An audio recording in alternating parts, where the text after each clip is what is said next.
Anyone who goes on the internet recognizes the Google logo. It stands for the world's most widely used search engine.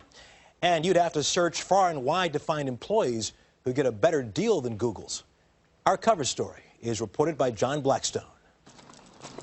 Let others worry about long commutes and high gas prices. The luxury bus that picks up software engineer TV Raman every morning offers a free ride direct to his office with comfortable seats and wireless internet. So that's basically what I do in the morning. I read news, I catch up on email. Everyone on this high-tech bus works for the high-flying internet company Google. The company runs a fleet of free buses carrying more than 1,000 Google employees to and from work every day.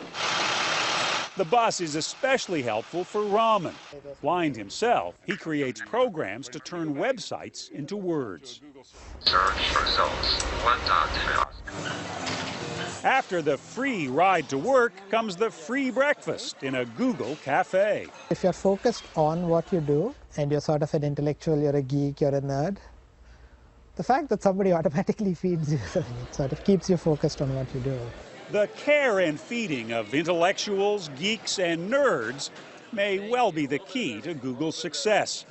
Talk to people who work at Google, and it won't be long before they mention the food, the free food. The food definitely does make it worthwhile. I mean, I work more, I do enjoy the food, it's very tasty. The 8,000 workers at Google's Silicon Valley headquarters can eat for free in any one of 19 different cafes, where the fare ranges from made-to-order omelets to vegetarian to fine food from around the world. What do you got there today? We got some falafel, some souffle, not sure what this is, something with goat cheese, Asian salad, wild rice. Pretty good lunch? Pretty incredible lunch, yeah. We've got the classic margarita pizza. All the crusts for all these pizzas are made in-house, all made with organic flour. Executive chef Scott Giambastiani promises to feed them well. So over here we've got the guys grilling off salmon to order, grilling off flank steak to order. Food that's fresh, local, often organic. All of the best ingredients, no additives, no preservatives, things like that. And plenty of variety. This is where we're making all of our sushi to order.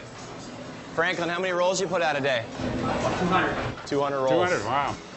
As a skeptical reporter, you have to ask yourself, are they putting something in the food to make people apparently so happy working here? Truth is, there's a long list of things that keeps Googlers happy. I was kind of floored by the sheer number of perks that we had. Adam Lindahl is a software engineer who works on ads that appear on Google searches. He showed me some of the things that make life here so pleasant. From the free gym to the company-subsidized massages. So you've become addicted to massages? Yeah. If I don't have a massage, I kind of get a little creaky and have to come in here to fix me up. There are places to rest. There are pools to work out in. And places to wash your clothes. This is one of our on-campus laundry facilities. And we've got washers, dryers. Washers, dryers, and free eco-friendly detergent over there. Sometimes you have to wonder if anybody does any work here at all. You guys finished work? No, we're going to go back. We're going to go back and work. We're going to work till like 9. They're certainly working, but they're also having a lot of fun.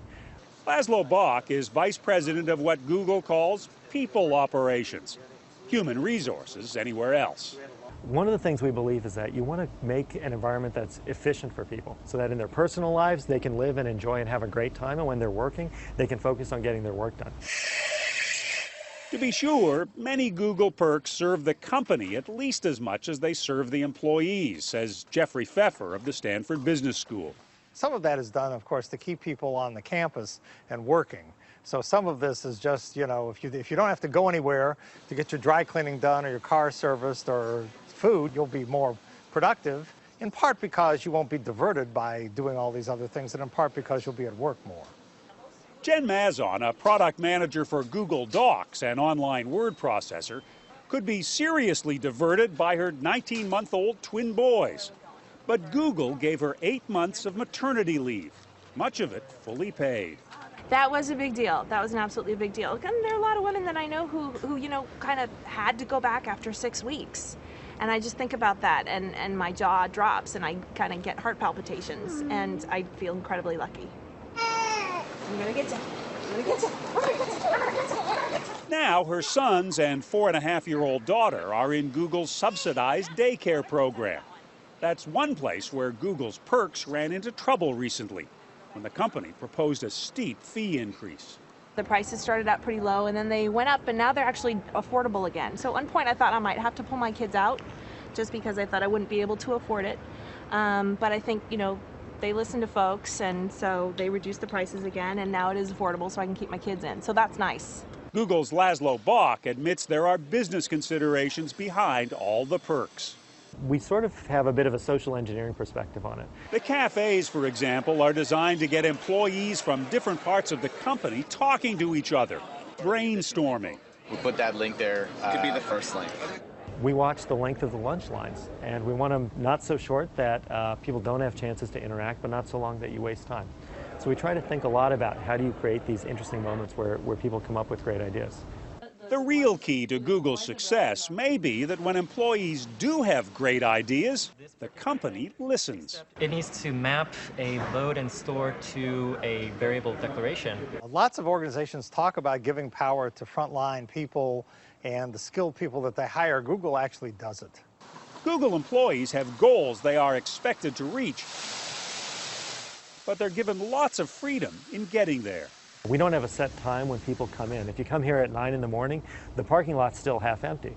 And it's because it's up to the individual and the teams they work with to figure out what's the best way for them to work together. Google turns 10 years old next week, but its remarkable success has done little to change the way other companies do business. Ironically, the hardest thing to copy about Google or any other organization like that is not the free food or the massages or the parking or the, nice physical facilities, which anybody can do. The hardest thing for many corporate leaders to get through their heads is that if you hire intelligent people, you ought to actually let them use their intelligence. If you give them freedom, they will amaze you. They'll surprise you with what they come up with. And sometimes they will come up with great things over one of those delicious free meals.